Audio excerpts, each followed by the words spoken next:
Ayan na yung paa mo. Oh, yan. Sige, anong pa? Kasi may butas to dito guys. Kailangan Ayan mo. magkasan. So, ayaw ko guys kasi may linta. Ay ko, yung paa mo na yun. Ayaw ko na.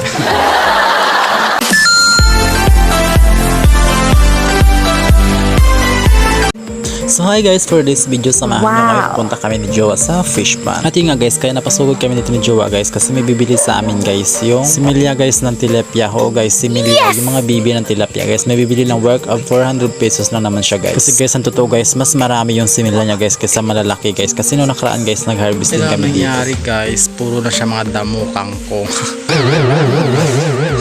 Yun ang nangyari sa fish pond kasi yun hindi naman naalagaan guys. Ayun ang guys oh. Kaunti na lang kasi puro damo. Hindi na alagaan. Nabuhos yata dyan. Dito wala na siyang tubig guys. Dito na lang may tubig. Some before, lilinisan na lang puro damo. Yan. Puro damo. Subay mo na guys. Maglilinis mo na. Ayun guys. Wala nang isda kasi may butas pala. May butas dyan. Yan, wala ng tubig. So hi guys, kung makikita nyo, marami pa talaga siyang gutaw kung tawagin. Kumbaga guys, gabi. Malagkit, maganda siyang gulayin gataan. Kaso hindi nakikita kasi marami ng mga damo-damo guys. So, pinapasok pa ni Joy yung tubig dun para magkatubig ulit po. Tapos linisin na namin pala ikot para mga kalabaw kasi yung kalabaw guys na andito fish pan kasi ito guys, wala nang galaga eh. So yun sa ilalim, maganda dito guys kasi may puno. Ito yung fish pan, so dito kami naglilinis sa Jowa. May ilog, tabi ilog lang dito guys. So yun guys, may bunga pa yung papaya, isa na lang. Mainit na guys, kaya ito na lang. Ito talagang fish pan. Ito na yung nalinis namin.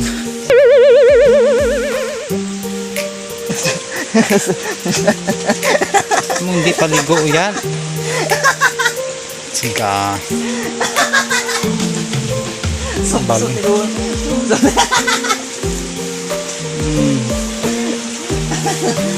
Basa taaso eh. Pilubig pa ni Joe. Mabalot.